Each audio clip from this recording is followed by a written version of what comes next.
Bismillahirrahmanirrahim. Bon, on va corriger l'exercice que je vous ai donné. Cet exercice nous emmène à une nouvelle leçon. C'est très important. Essayez de suivre, s'il vous plaît. Dans cet exercice, la première question, c'était de déterminer l'intersection d'une droite avec l'axe des ordonnées. Nous, qu'est-ce qu'on sait? On sait que tout point de l'axe des ordonnées a pour abscisse 0.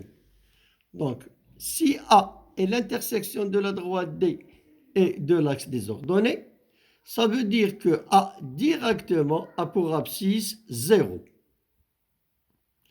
Donc, A a pour abscisse 0. Donc, je reviens dans mon équation et je remplace XA par 0. J'aurai YA égale à 0 moins 2, qui est égal à moins 2. C'est-à-dire que YA égale moins 2, XA égale 0, donc A a pour coordonnées 0 moins 2. Ça veut dire que la droite découpe l'axe des ordonnées au point A de coordonnées 0, moins 2. De même pour l'exercice numéro 2.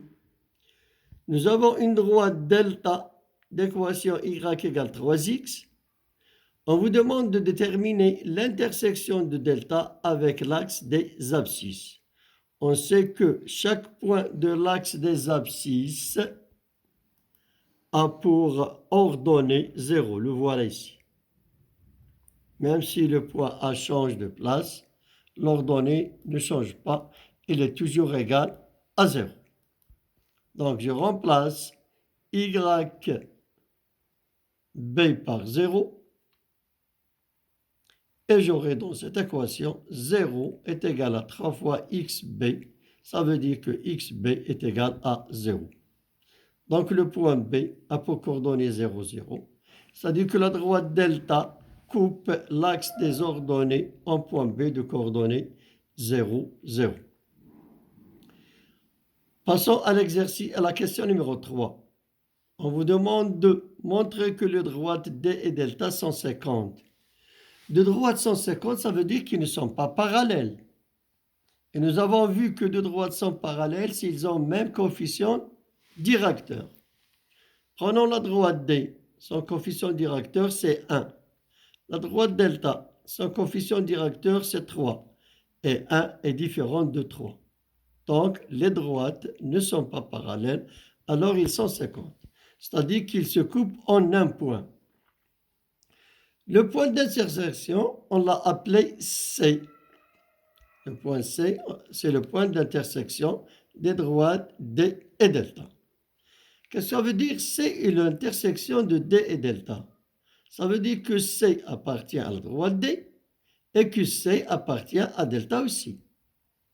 C appartient à D. Ça veut dire que ces coordonnées vérifient l'équation. YC est égal à XC moins 2.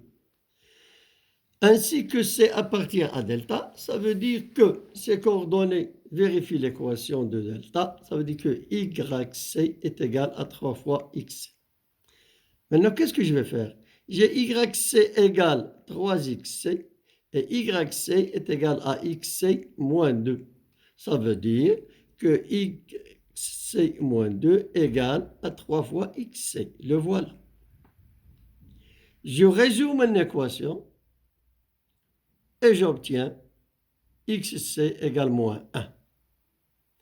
Donc, nous avons XC égale moins 1. Qu'est-ce que je vais faire? Je vais remplacer XC par sa valeur dans la première équation ou bien dans la deuxième équation. C'est la même chose. Si je la remplace dans D, par exemple, j'aurai YC égale moins 1 moins 2 qui est égal à moins 3. Si je la remplace ici, de même, YC est égal à 3 fois moins 1 est égal à moins 3. Voilà. Donc, C a pour coordonnées moins 1, moins 3. Bon, voilà notre but.